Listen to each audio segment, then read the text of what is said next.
Hello and good evening.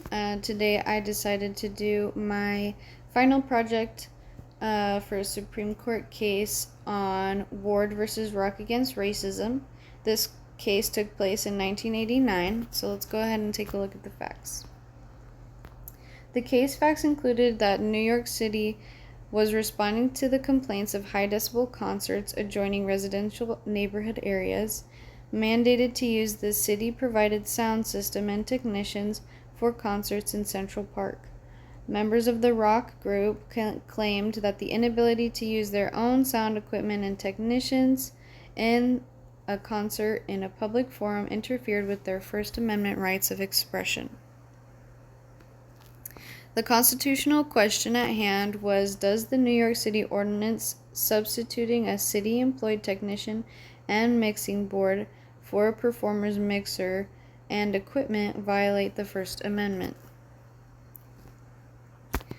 The Supreme Court decision ended up being that the court upheld the ordinance, giving broad deference to the government's interest in maintaining order, as long as the means chosen are not substantially broader than necessary to achieve the government's interests. A regulation will not be invalidated because a court concludes that the government's interest could be adequately served by some less speech-restrictive alternative. The majority opinion in Ward versus Rock against racism was that the Supreme Court ruled that the New York City officials could control the volume of amplified music at rock concerts in Central Park without violating the First Amendment.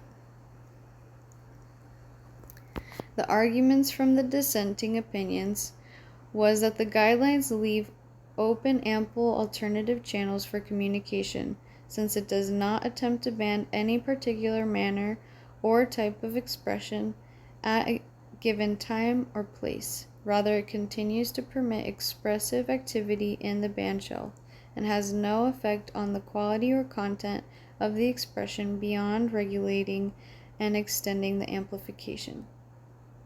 extent of amplification. That the city's volume limitations may reduce to some degree the potential audience for RAR's speech is of no consequence, since there has been no showing that the remaining avenues of communication are inadequate.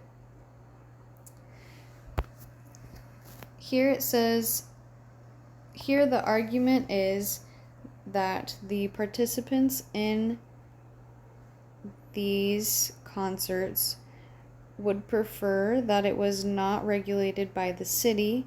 However, I do have to say that I would agree with the court's decision on having the government and also the city regulate the amplification for the people in the residential areas.